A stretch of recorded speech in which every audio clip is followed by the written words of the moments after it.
La force athlétique, je l'ai connue à une époque, il y a 28 ans déjà. Et à travers aussi le sport chez les handicapés, parce que j'ai fait le développé couché chez eux. Et pendant des années, quand j'ai vu que pour moi personnellement, il n'y avait pas de réelle intégration, je me suis penché chez les valides. J'ai démarré dans la force athlétique, je n'ai jamais ressenti personnel un refus des handicapés. J'ai toujours ressenti de la part des valides en général, ils nous ont toujours acceptés. Et c'est ça que j'admire dans la force athlétique. Est-ce que parce que c'est le muscle, ils savent qu'est-ce que c'est le handicap, parce qu'ils s'entraînent, ils savent qu'est-ce que c'est s'entraîner un biceps, quand quelqu'un lui manque un biceps. Je me suis toujours considéré intégré.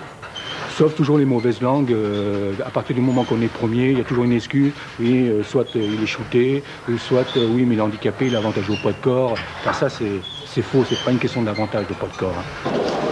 Deuxième premier, à 200 kilos. Allez. De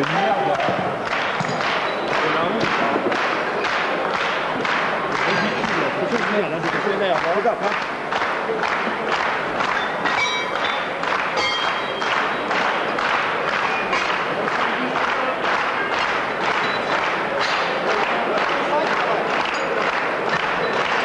On aime souffrir. Quand on est sous une barre, on souffre, parce qu'on sait qu'au bout, on va réussir quelque chose.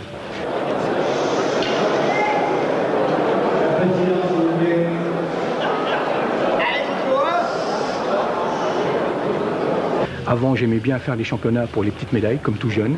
Ensuite, faire des championnats de France pour avoir un titre de champion de France. Faire les championnats du monde pour avoir un titre de champion du monde. Après, est revenu avoir un record du monde, être le meilleur.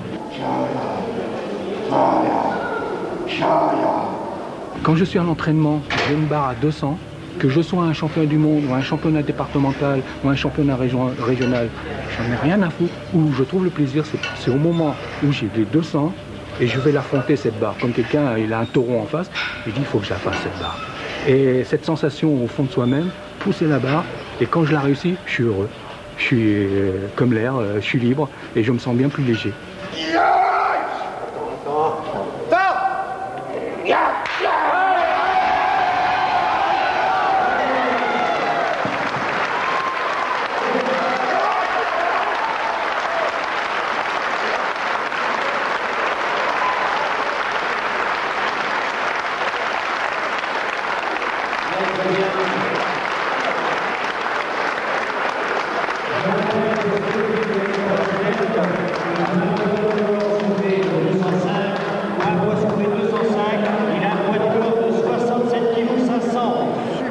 Le démarrage, C'est le maillot. Très bien. À 5e. Super, Joseph. Bravo, Joseph. Première barre du deuxième groupe, 125. Ça, c'est une démonstration. Tu vois. Ça, c'est une démonstration. Pour quelqu'un qui n'est pas de la force ou quelqu'un qui regarde ça un peu de l'extérieur, il doit se dire mais pourquoi pousser toujours plus lourd? À quel but donner autant d'énergie pour ça? C'est la force pure, à l'état pur. On a une barre, on descend, on remonte. On peut, on ne peut pas. Il y en avait qui me disaient, quand j'étais en état de transe, j'avais mon aura qui sortait de moi. Il paraît que j'avais un arc de lumière qui m'entourait, c'était l'énergie enfin. J'étais vraiment obsédé par ça, quoi. Vraiment obsédé. Je me suis tiré de boulot parce qu'on ne me donnait pas mon jour de congé le lundi, quoi, pour faire ma séance lourde. Je ne cherchais pas obligatoirement à prendre de la force, mais je me suis aperçu que plus je prenais de la force, plus je prenais de la vitalité. Je me sens quelqu'un, je me sens bien, je me sens...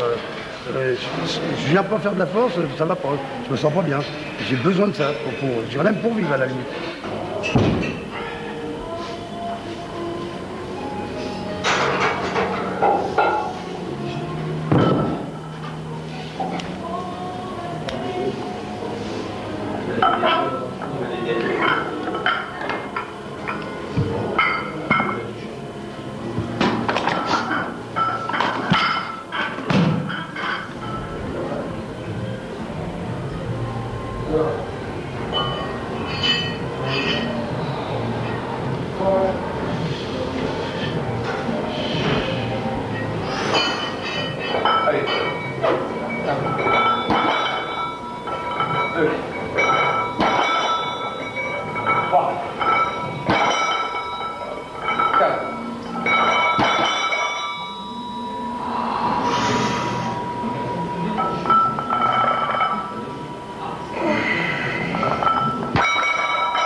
190 kg.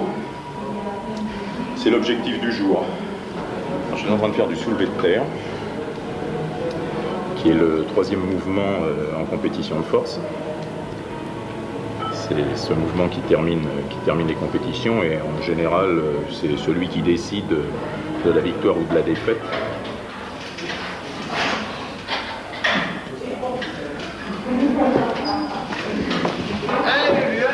Va rechercher à 220 kg.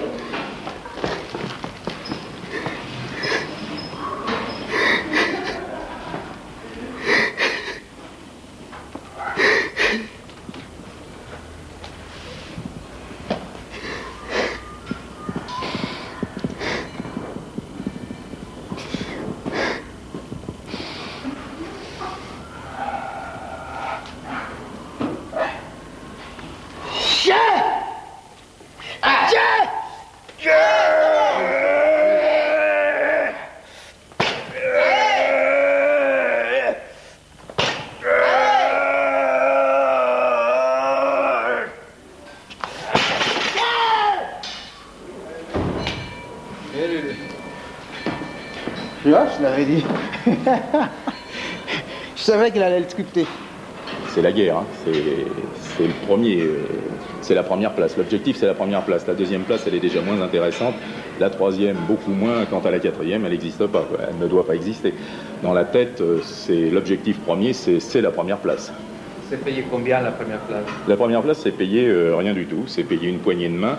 Quand tout va bien, une coupe et une médaille. Et si tout va mal, une médaille. Et c'est tout. C'est tout. C'est un sport purement amateur. Ils sont tous salariés.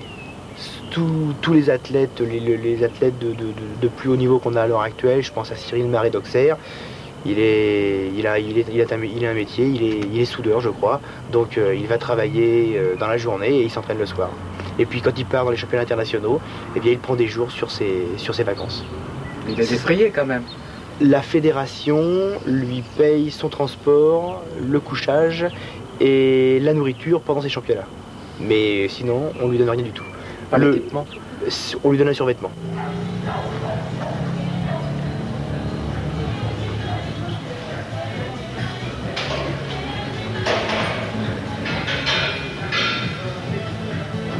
Il faut se faire connaître dans la force. Il faut avoir un titre, il faut se faire connaître. Et à ce moment-là, si vous êtes médiatique, oui, à ce moment-là, la force peut amener quelque chose. Puisque quand je suis passé à plusieurs émissions télévisées, eh bien alors qu'il n'y avait que quelques secondes de passage télévision, ça a amené dans la semaine qui suivait des inscriptions en pagaille. Donc je vais m'entraîner chez De Faria. Au départ, bon, c'était une salle, comme toutes les salles qui existent, hein, de plus ou moins fitness, d'entretien, etc. Et comme je faisais de la compétition, ça m'a permis quand même de m'entraîner. Et tout en m'entraînant, les gens me regardaient. Et à ce moment-là, j'ai commencé à inscrire sur l'enseigne powerlifting, force athlétique, mon préféré. Et j'ai commencé à former des gens. On est arrivé à une année à avoir 30 athlètes qui tiraient en force athlétique. Quand on pose la barre, vous devez avoir une trajectoire rectiligne. Je ne sais pas si vous avez vu, j'ai à peu près le même espace. Ça, c'est important dans la force. Minimiser les efforts. Allez.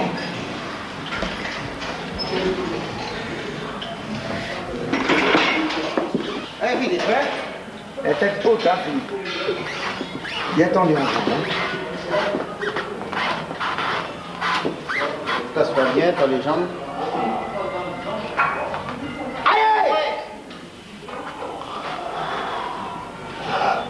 Un des succès de la force athlétique, c'est ce côté foire, ce côté souleveur de poids, ce côté souleveur de barre. Et les gens cherchent toujours à avoir la plus grosse barre du championnat. Ça, bien sûr, oui, c'est un. Vous avez du soulevé de terre, on en fait en France depuis, je dirais, la nuit des temps. Hein.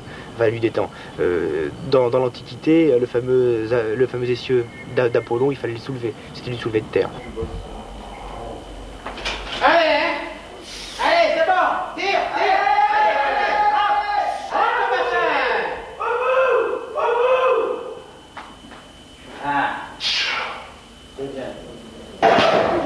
C'est vraiment de l'amateurisme à 100%, comme les hommes de foire. Il n'y a pas d'argent, il n'y a rien derrière. c'est pour le plaisir. C'est pour le plaisir de se réaliser à travers une charge de lever. Prouver qu'on est fort. L'aspect force a de tout temps existé et dans les sociétés primitives, ça a été même privilégié. Les êtres les plus forts étaient vénérés. Mais en fait, c'est quelque chose qui viscéralement est en l'homme. Nous sommes ni plus ni moins que des animaux, évolués intellectuellement, mais on a cet aspect primaire en nous, ce besoin de se surpasser. Et la force est un moyen de montrer qu'on existe, de montrer qu'on peut faire quelque chose, qu'on a un corps, qu'on l'utilise. L'envie de se surpasser, l'envie de s'affirmer, malgré la taille, malgré le peu de corpulence musculaire que j'ai par rapport au bodybuilder par exemple. Et puis peut-être que génétiquement, à travers toute ma famille, mon père était fort des reins, etc. Avec un mouvement bien spécifique, je me suis affirmé, quoi. Ce mouvement consiste à lever une charge, disons décoller une charge du sol et se redresser avec. J'ai commencé à 32 ans, vraiment de la force. J'ai fait d'autres disciplines. Et puis après, j'ai cherché une discipline où je pouvais m'entraîner seul, etc. Et c'est de là que j'ai découvert la force athlétique, à l'âge de 32 ans, je dis. Bon, vous voyez, je tiens une société. Quand il y a des problèmes au niveau de la société, ça me permet d'être bien dans ma tête. Quand j'ai un stress dû à certains problèmes, je vais l'extérioriser sur les barres.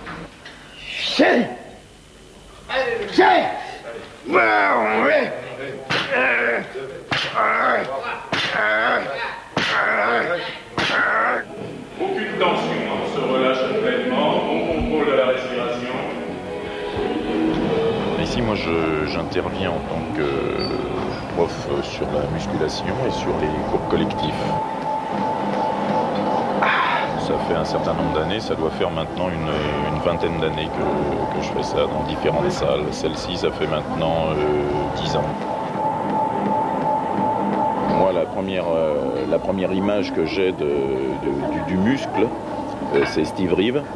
Et j'avais alors 11 ans. Et j'allais voir les films, à l'époque c'était les péplums qui étaient très très très populaires, c'était donc Steve Reeve qui était l'acteur fétiche dans les péplums, un garçon avec une musculature exceptionnelle, un physique assez étonnant, mais je ne savais pas, j'avais 11 ans, je voyais cette image devant moi, je m'imaginais pas du reste que cet homme puisse exister réellement, c'était très très furtif dans ma tête, je voyais ce personnage, mais j'imaginais pas du tout comment il pouvait arriver à être musclé comme ça, c'était un extraterrestre, quoi. Et puis peu à peu, le muscle étant entré, si je puis dire, dans ma tête, j'ai voulu en savoir un tout petit peu plus, et en avançant un petit peu en âge, aux alentours de 14 ans, j'ai fait la connaissance d'une personne qui m'a amené effectivement dans une salle de musculation, et c'était le premier contact avec les haltères où le déclic s'est fait, où j'ai compris qu'effectivement ce monsieur que j'avais vu quelques années auparavant sur les écrans était passé par les haltères pour en arriver à ce physique-là. Donc l'objectif force s'est tout de suite déclenché. Pour moi, ça ne pouvait pas se résumer simplement à faire des répétitions à une charge donnée. Il fallait absolument s'exprimer totalement en essayant de soulever la charge la plus lourde possible. Pour moi, c'était l'effort intense, une force brutale qu'il faut dégager pour essayer de soulever une charge, quelle qu'elle soit, et en essayant, si possible, d'améliorer la performance, d'améliorer la charge, de soulever de plus en plus lourd. Et ça a été l'idée. C'était surtout l'aspect force qui m'intéressait, puisqu'au départ j'ai occulté complètement l'aspect physique, au point de monter de 40 kg mon poids de corps pratiquement, pour pouvoir donc faire mes premières compétitions dans les catégories les plus lourdes en France, sans chercher donc l'esthétique. Ce n'était pas du tout le but c'était d'essayer d'être le plus fort possible. La force athlétique, c'est un sport où il y a 11 catégories de poids de corps, ça va des moins de 52 kg jusqu'au plus de 125 kg. Les moins de 52 kg, moins de 56, moins de 60 intéressent peu le public parce qu'il n'y a pas des charges extraordinaires. Arriver dans les catégories 100, 110, 125, là le public est intéressé parce qu'on a des barres, ne serait-ce qu'au niveau français, à plus de 300 au squat et à plus de 400 au niveau international. À l'heure actuelle, je fais 59 kg à peu près. Et vous pouvez soulever? Je tire toujours sur 230, entre 230 et 240 kg.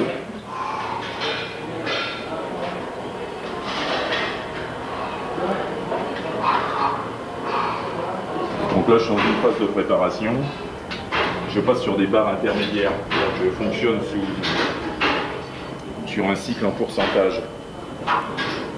Bien que je ne me sois pas fixé de réel objectif, j'ai malgré tout dans la tête une petite idée de ce que je veux faire.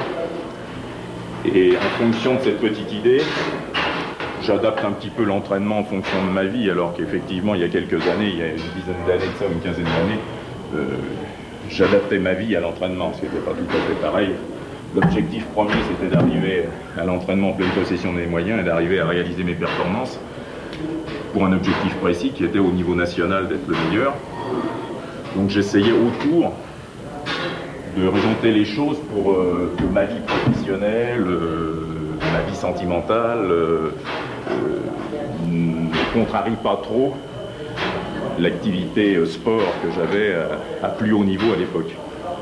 Maintenant, ce n'est plus le cas, je le fais un petit peu plus tranquille. Donc je suis moins polarisé sur l'activité force que je ne pouvais l'être il y a quelques années. Vous faites de la compétition encore? Oui. Là, dernièrement, je suis allé au championnat de France senior, puisque je voyais qu'en 60 kg, c'est une catégorie qui m'est propre. Et je voyais que les jeunes n'avançaient pas. Je me suis dit, je vais aller les chatouiller un petit peu. Et j'ai encore fini médaille d'or, quoi. C'est un sport jeune. C'est un sport jeune, la force athlétique. Hein, sous sa forme actuelle, avec les 3 mouvements, c'est un sport qui a environ une vingtaine d'années en France. Et son défaut, c'est de ressembler beaucoup, enfin, c'est d'être un cousin très proche de l'haltérophilie. Et on reste toujours dans le giron de l'haltérophilie. Les gens qui ne sont pas trop des spécialistes nous assimilent à l'haltérophilie et l'haltérophilie est un sport olympique. On reste toujours dans le rond. Il n'y a pas de fédération en fait de force athlétique. La force athlétique se trouve au sein de la fédération française d'haltérophilie, musculation, discipline associée. Donc nous faisons partie des disciplines associées au même titre que le culturisme. Nous nous battons depuis un certain nombre d'années pour essayer de mettre en avant la force athlétique et qu'au moins dans le sigle elle apparaisse. Or, les haltérophiles systématiquement s'arrangent pour gommer toute allusion à la force athlétique ou toute allusion au culturisme. Mais qu'est-ce qui le gêne? Ce qui les gêne, c'est que y a beaucoup d'anciens haltérophiles, beaucoup de jeunes qui viennent à la force athlétique et qui vont pas vers l'haltérophilie.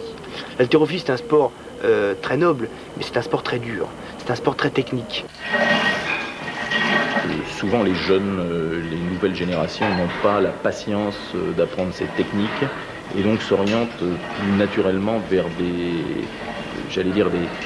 dérivés que sont le culturisme, que sont la force athlétique, qui sont plus facilement abordables.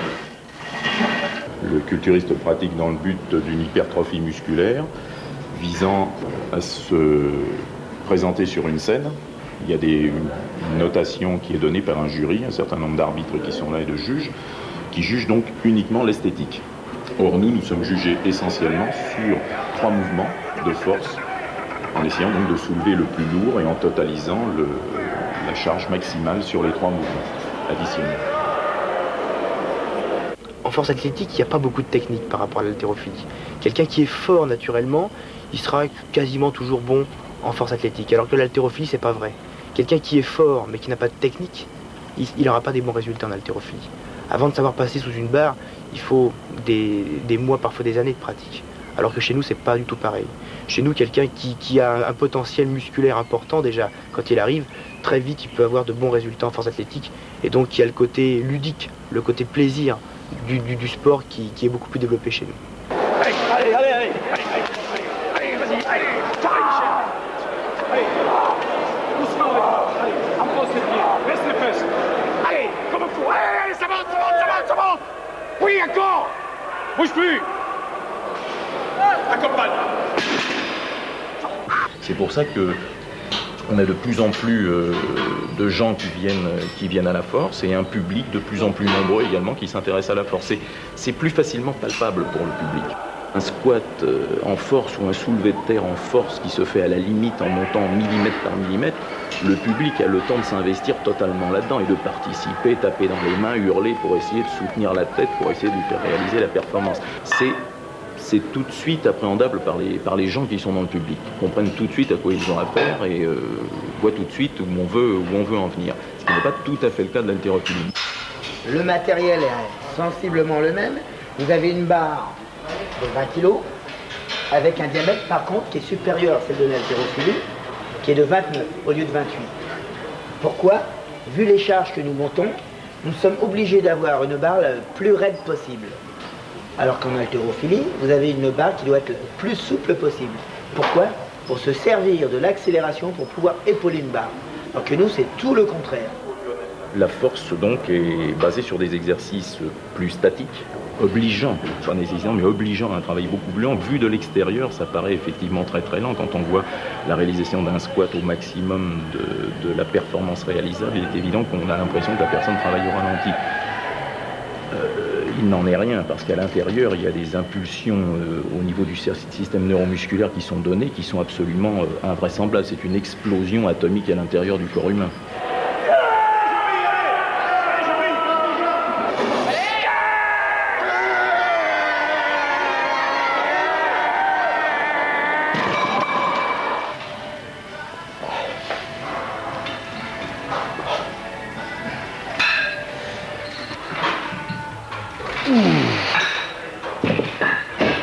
Qu'est-ce que tu fais comme boulot en ce moment? Je fais de la sécurité. Je travaille en boîte de nuit et puis dans des cafés, surtout la nuit. Je fais que de la nuit en ce moment. Ouais, la dernière, celle-là, c'est ça? Oh. Il arrive toujours quand c'est fini, monsieur. Montre ton t-shirt. C'est Nike. Force. Bah, j'ai commencé à travailler la nuit, donc j'ai eu du mal à récupérer. Donc c'est arrivé juste sur mes barres lourdes. Donc j'ai pas pu continuer, quoi. Et après dans la tête ça m'a démotivé, donc après c'était plus une contrainte qu'autre chose, quoi. Donc j'ai arrêté un peu pendant au moins un mois et puis après je suis revenu, puis là je fais muscu, quoi. Mais là de toute façon je peux plus rien faire, ça, maintenant. France est passée, les sélections aussi, donc Ça te coûte de l'argent, la force? Ah ouais, assez. Tu peux me dire en quoi? Bah déjà l'équipement, c'est clair, t'achètes tes chaussures pour le squat, pour le soulevé de terre, on se fait faire des chaussures pour le coucher avec des grands talons, on a une combine pour chaque mouvement, après on a une ceinture, on a maintenant un maillot de coucher, on a les bandes pour le squat, et si tu te fais mal, faut que tu payes tes médicaments, ton médecin, ton kiné, moi je paye tout. Personne ne me donne rien. On ne peut pas se permettre de faire à moitié l'entraînement. C'est un sport, il n'y a pas de hasard. Il faut s'entraîner dur, tout le temps, comme des professionnels. On ne gagne pas notre vie avec, et on a tous un travail. Donc on fait ça après notre travail. Donc c'est pour ça qu'on a du mal à être compétitif vis-à-vis de certains pays, car nous, après le travail de faire plus de 3 heures d'entraînement, quand on a fait ces 8 heures de boulot, c'est dur d'être performant. C'est dur d'être toujours en forme, surtout si on ne veut pas prendre de produits pour aider à être plus fort. La devise d'un athlète, qui veut être, d'être propre, d'être fier de lui, pour moi, il ne doit pas prendre de produits. Il ne doit pas prendre des anabolisants, des produits qui aident à être plus fort. S'il gagne, tant mieux pour lui avec ces produits. Mais où est le mérite? Vous vous rappelez pourquoi vous aviez décidé d'en prendre? Par curiosité. Je pense que je l'ai fait par curiosité. Et ça a marché? Je ne peux pas dire que ça a vraiment marché. Je ne peux pas le dire. Puisque, pour la bonne raison, c'est que quand je faisais une cure, bon, je faisais une cure en dehors des périodes de compétition, hein, mais je faisais une cure à raison d'une posologie, j'avais pris ça dans le Vidal. Donc c'était une posologie normale. D'ailleurs, quand j'en ai parlé, vous aviez les grands médecins comme Mondlar, etc., ils m'ont ri au nez, parce que c'était donner de la nourriture à un petit gamin. Bon, mais moi, je pensais, c'était déjà le haut du dopage. Et bon, je marchais en dents de scie. Et quand je n'avais plus rien dans le sang, je faisais mes contrôles. Hein, quand au bout de 4 mois, je n'avais plus rien dans le sang. Et je trouvais bizarre que, bon, sur un état de colère, quand je me disputais avec quelqu'un, quand je me retrouvais en état de colère, j'arrivais à faire des barres pas possibles. Et j'ai commencé à réfléchir. Dire que si je commençais à m'entraîner dans ce sens, en m'amenant de l'émotion, je multipliais ma force, j'augmentais ma force de 20% à peu près, et je pouvais arriver à des exploits. Et à partir de ce moment-là, j'ai pris une autre optique. en travaillant avec mon psychisme. Et comment on travaille son psychisme? Il faut vivre force, se cadrer uniquement là-dessus et ne pas en démordre. Vous avez la vie à côté, mais quand vous êtes à l'entraînement, il n'y a plus que ça qui existe. Vous êtes dans un couloir. Dans un couloir ou dans un tunnel, comme vous voulez, et c'est noir. Quand vous allez sous vos barres, vous faites le vide dans votre tête. Quand vous arrivez à votre barre, vous allez créer des émotions. Vous allez projeter des images de gens que vous aimez ou de gens que vous détestez, etc. Peu importe, c'est d'amener de l'émotion qui va déclencher un phénomène d'adrénaline. Donc une accélération du rythme cardiaque avec tout ce que ça comporte. Et à ce moment-là, vous allez multiplier votre force.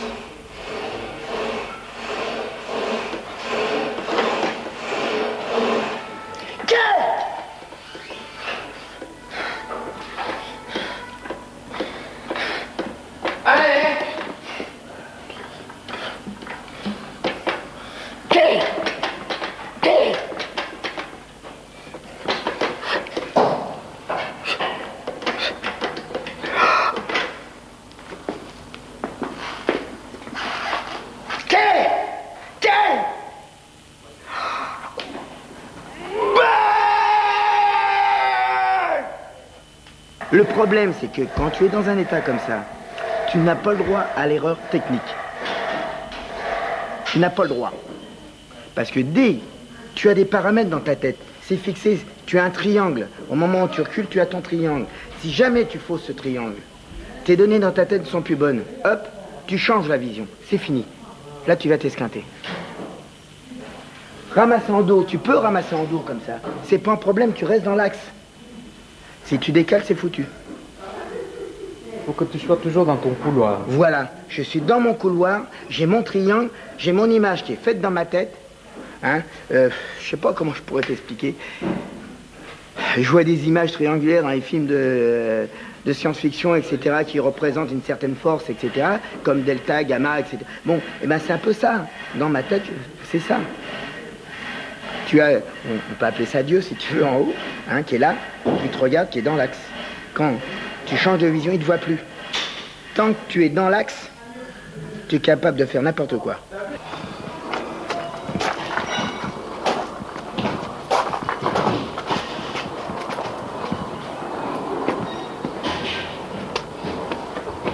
Alors le lundi et mercredi, je viens dans cette salle de Vincennes pour m'occuper de façon un petit peu plus particulière, plus spécifique des gens qui font donc de la compétition de force, qui font partie de l'équipe que j'entraîne.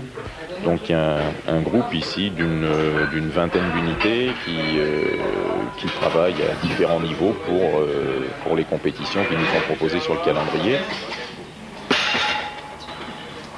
T'essaies d'être plus conquérant, plus déterminé, plus rapidement déterminé, tu vois, en essayant d'accélérer un petit peu le processus.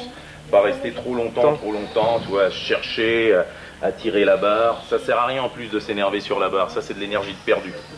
1, 2, 3, 4, 5.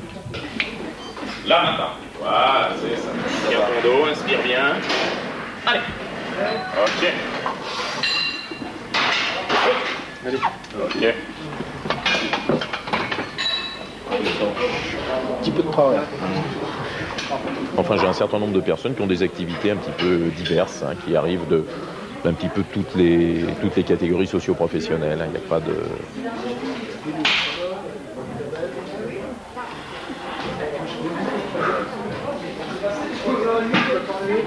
Comment je suis arrivée à la force athlétique? Simplement pour perdre du poids et acquérir des belles formes féminines. C'était mon premier objectif. Pourquoi dire que c'est pas féminin? Il y a tellement d'a priori sur ce sport. Oui, j'ai pris du poids. Eh ben, il faudra que je reperde du poids parce que je voudrais... si je perds du poids, les performances, elles vont être un petit peu moins difficiles. Alors Nicole Vouillot, ici présente, ma femme en l'occurrence. J'ai commencé avec des tout petits poids de... Kilos. Non, même pas, Marco. Les premières haltères, non. Les premières haltères... Quelque chose d'insignifiant. Oui, c'était 250 grammes, les premières haltères. À la rigueur, elle pouvait mettre un bracelet montre, ça pouvait faire l'affaire. Et puis tu sais, en rajoutant petit à petit, je suis arrivée à faire de la compétition.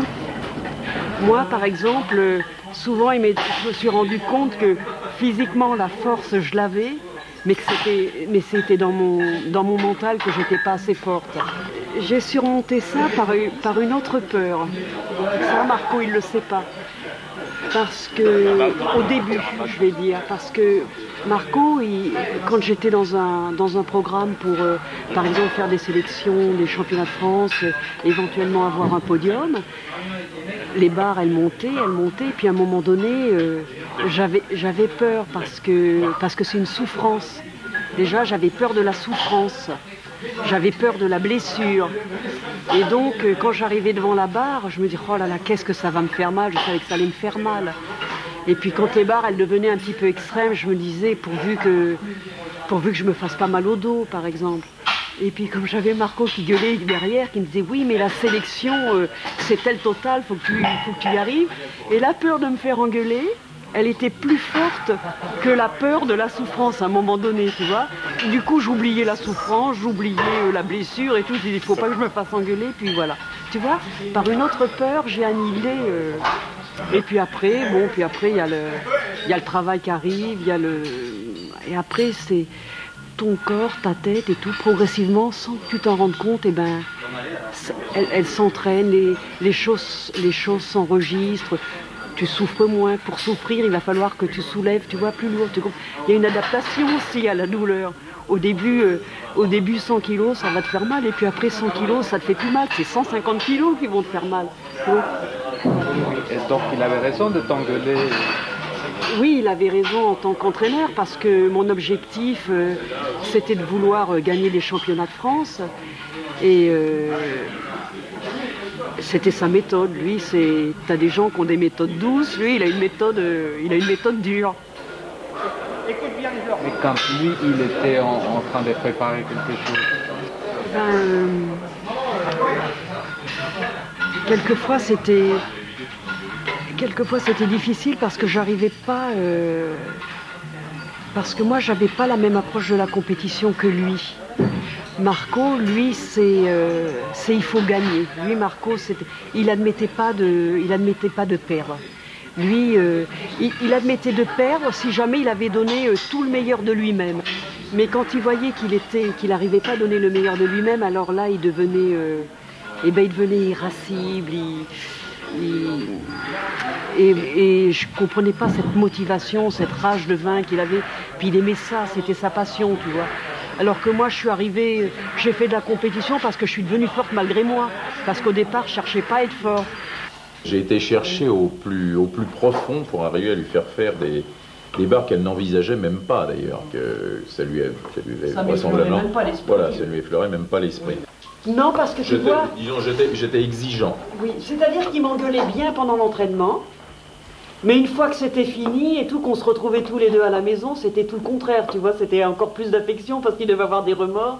Alors, tu vois, donc il me faisait plein de bisous et tout pour me consoler si j'étais... C'est vrai que c'est en partie un pur produit de l'entraînement, ça c'est indéniable, mais qu'elle avait quand même des qualités, mais qu'elle ne les exprimait pas parce que son enfance, son adolescence, son éducation ne lui avait pas permis de s'exprimer dans ce domaine-là.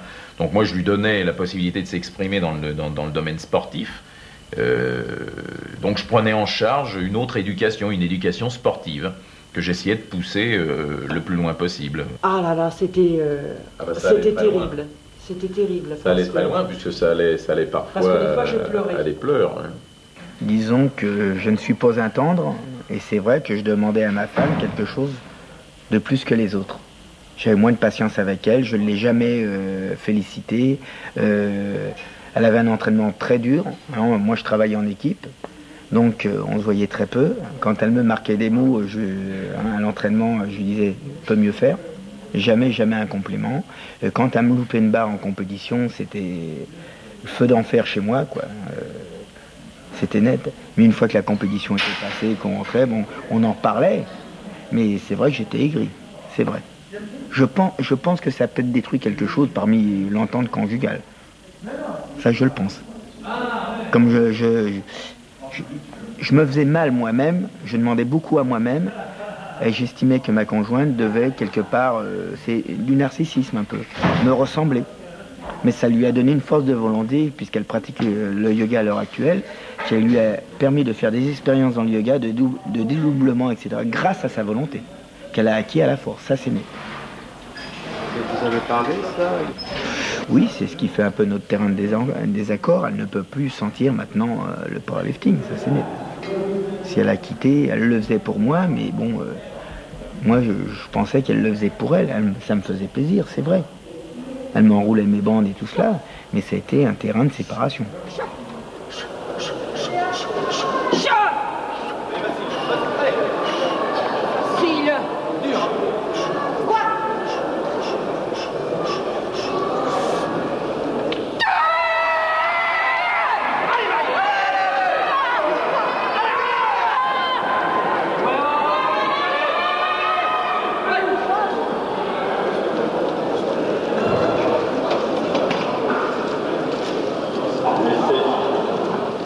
Elles font de la force parce que ou leurs copains, ou leur mari, ou leur fiancé font de la force.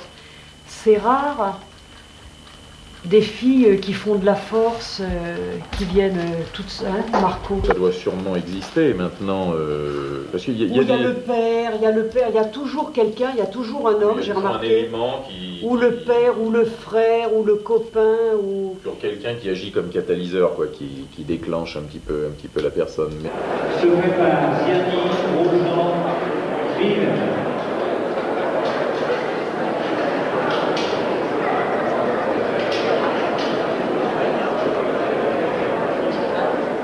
Ou alors c'est parce que c'est des filles qui au départ ont des qualités, ont des physiques pour faire ça, ont des qualités physiques, ont des prédispositions. C'est vraiment ça. 65 900.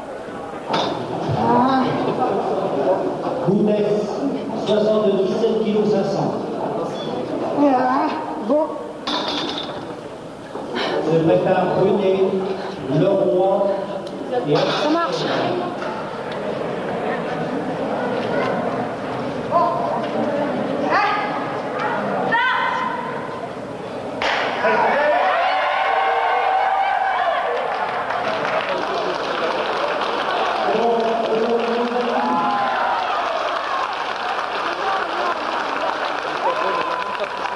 Et ça retire pas de féminité. La féminité, on l'a en soi ou on l'a pas.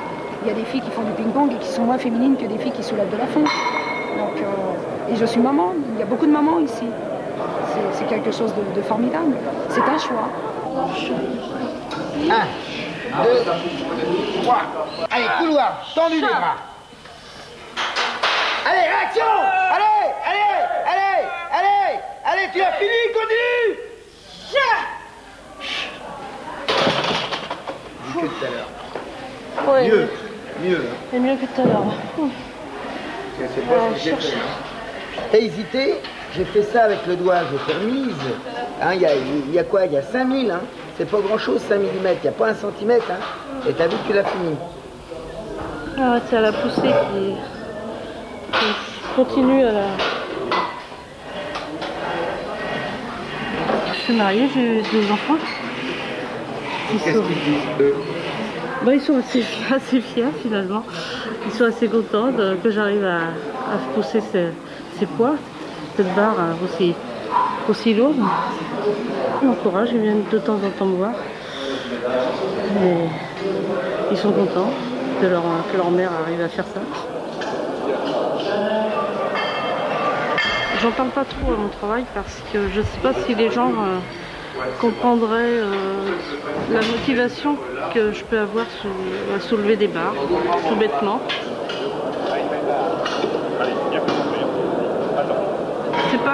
C'est pas considéré comme un sport de femme, bien souvent. Et je sais pas s'ils arriveraient à comprendre ce que je peux ressentir sous une barre.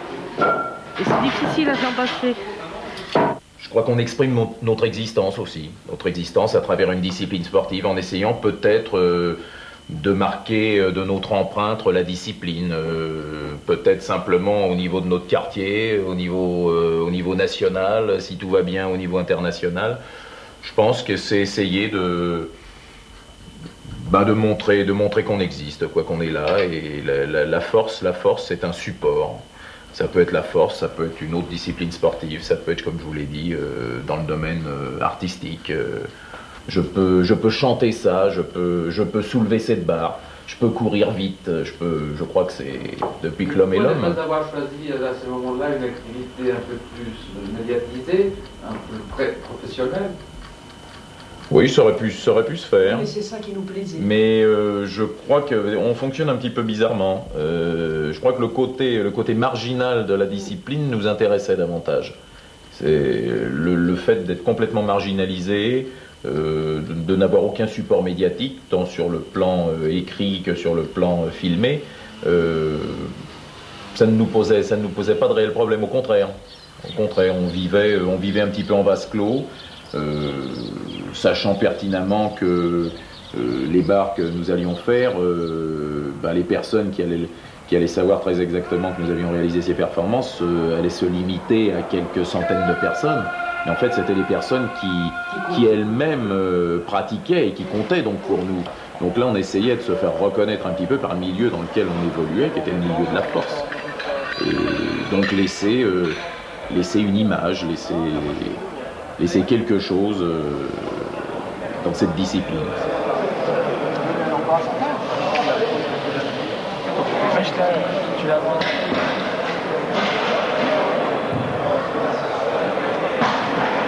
Bon, la barre passe à 117 kg 117 kg 50 en troisième zone. On s'en va en 92.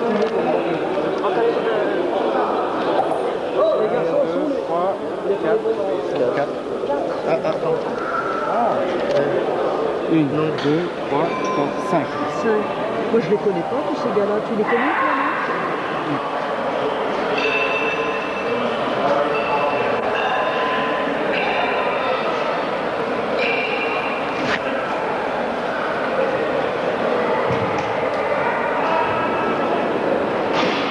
La barre reste à 185 kg face à la hauteur 8, prise de main inférieure. Monsieur Boulot en première barre. 85 kg.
Je brûle les calories là.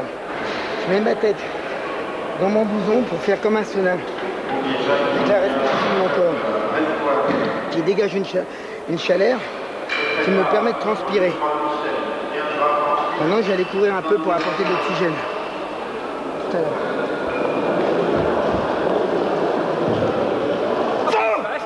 Il y a un mec de 67 kg qui l'a fait là-bas. 67 kg il a fait. C'est 20 kg de moyenne. Allez, Magnésie. Allez Jojo, ça passe. Viendra ensuite M. Bouchard.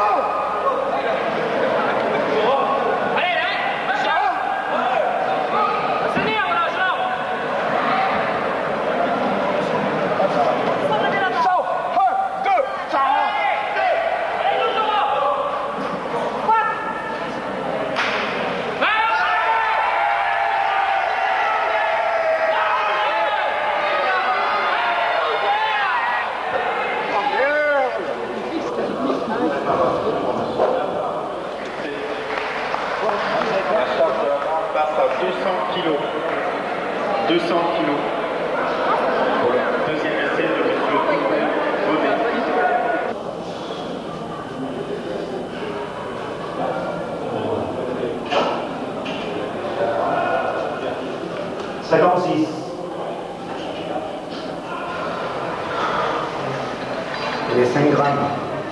J'inspirais. Bon, tu inspires, il y a un phénomène que les boxeurs font aussi, à la pesée, tu expires l'air que tu as dans ton corps.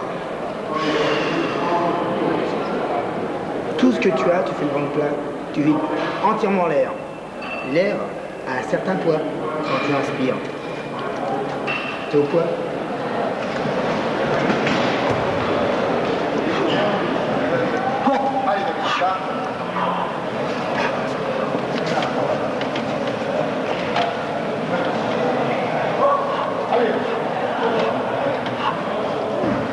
Allez, placement, tu te redresses bien, verrouille bien, hein?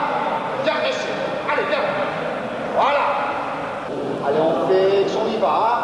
Allez, allez, allez, allez, allez, allez. Ouais, allez, allez, allez, allez. Yeah. Voilà. Raccompagne. Second coup. 230 kg. Hauteur 7. Vient de la Capelle, la France. Allez, il va. Allez. Dans la tête. Allez, hein. Allez, fort, hein, fort. Puissant, hein. Ah, contrôle. Ouais. La tête, hein. Allez, bon. Puissant, hein.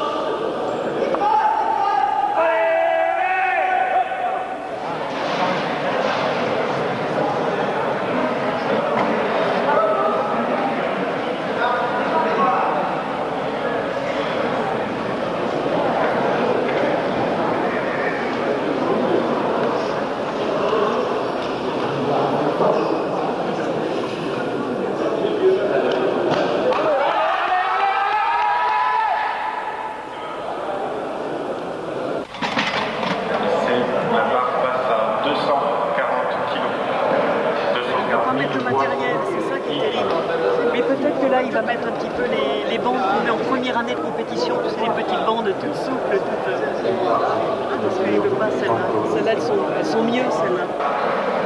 Se prépare à suivre Monsieur Desforges Michel.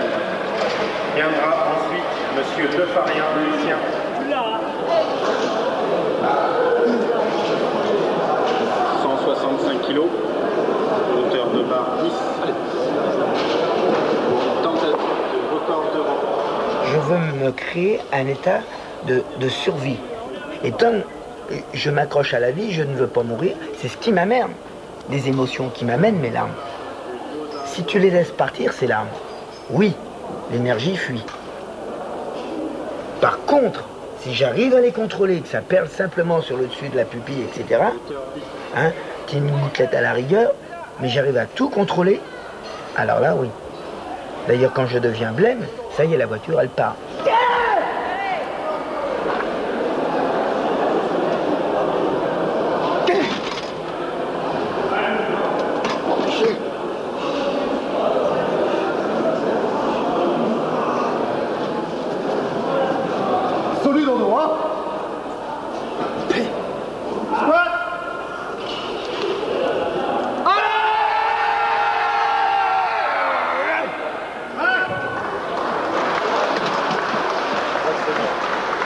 C'est bon, effort battu, je vais applaudir Monsieur Defarien. La charge de la barre passe à 180 kg. Barre chargée.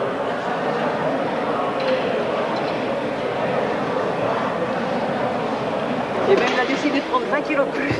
Peut-être que ça sera plus léger. La barre passe à 257 kg.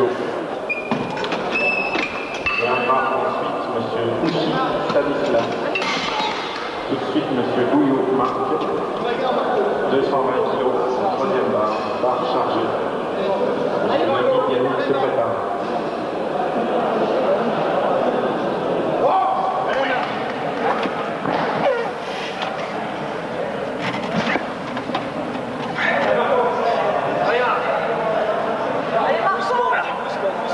Allez, Marco, hein.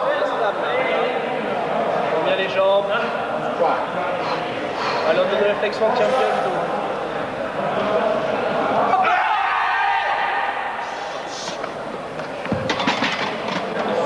La barre passe à Pourquoi t'as pas mis les bandes à 200? Non, t'as vu là les bombes? Avec 200. J'ai aucune sensation, j'ai rien. Là, les bandes, elles m'handicapent. Là. Je peux pas, là, je suis bloqué, j'arrive plus à contrôler mon dos. Ça m'appuie en bas, là, ça me fait une pression en bas, je contrôle pas mon dos. J'ai fait tout mon entraînement sans rien, sans matériel. Hein. Matériel, déjà, cette merde-là, je la mets aujourd'hui, ça me tient pas, mais ça me fait quand même un support que j'ai pas l'habitude d'avoir. À la limite, je suis mieux quand j'ai rien du tout, quoi.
Essai.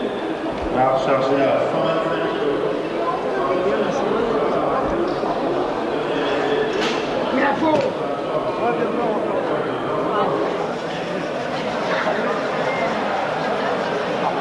Fais une bonne barre au soulevé de terre, Marco, au moins ça. Me voir, on me prend deux choux. De toute façon, là, je sais comment je suis, je sais que là, je peux pas donner le maximum. Voilà, doucement, doucement.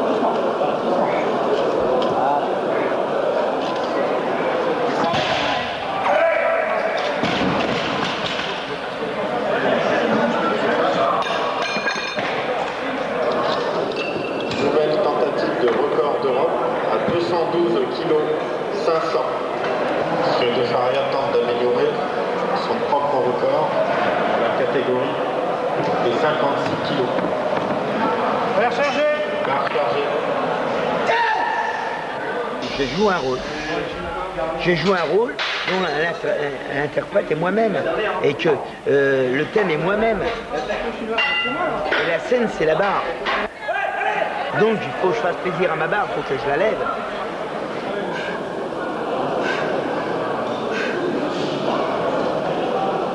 Je lui donne une vie à la barre. Elle me résiste, elle ne veut pas se lever. Mais moi, je veux qu'elle se lève. Donc j'essaie de lui redonner vie en la levant.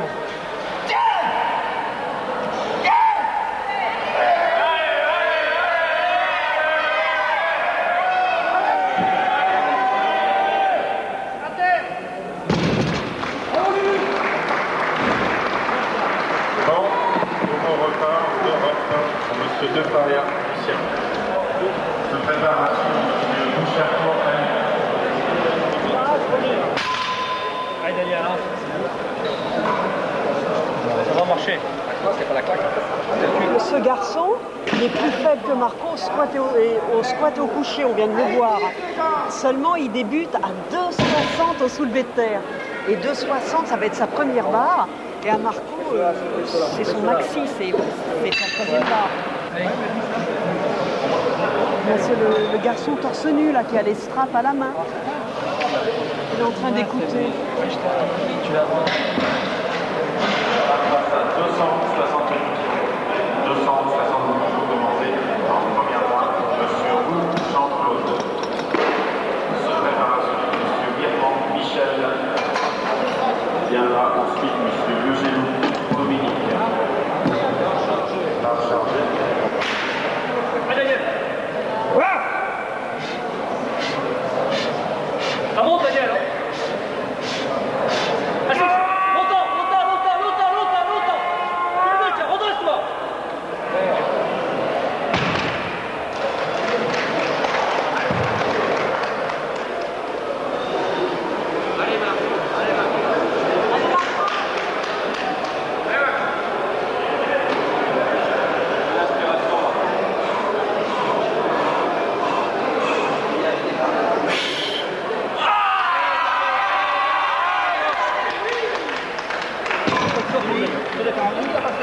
Il sera égalité, ça veut dire qu'il a fait 2,25. Allez Moka, hein. Allez Moka, hein. Vas-y Moka. Ça repasse, hein. 287, 500.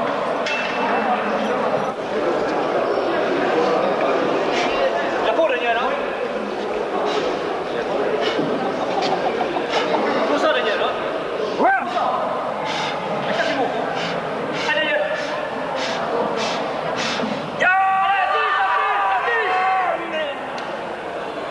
Allez.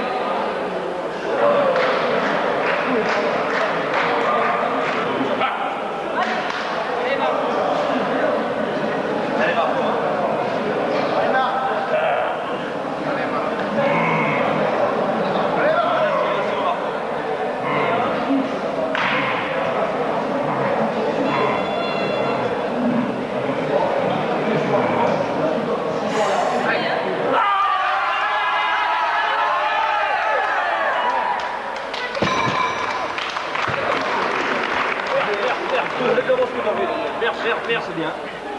Attends, hein. C'est le jeu, et puis c'est tout, c'est normal. Non, c'est pas normal, t'as passé plus de 2,85, t'as passé 2,95. Eh ben, il s'est passé que Marco, c'est un super compétiteur. Il sait exactement, il est drôlement fin dans sa tête et tout. Et il sait ajuster le tir, il sait exactement ce qu'il faut faire. Il a gagné. Monsieur Bouillon,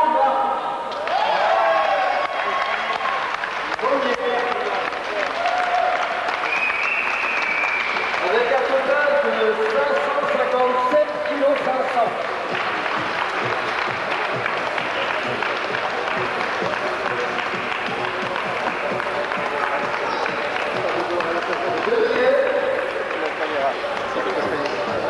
Deux vieux, Daniel, avec un total de 550 kg.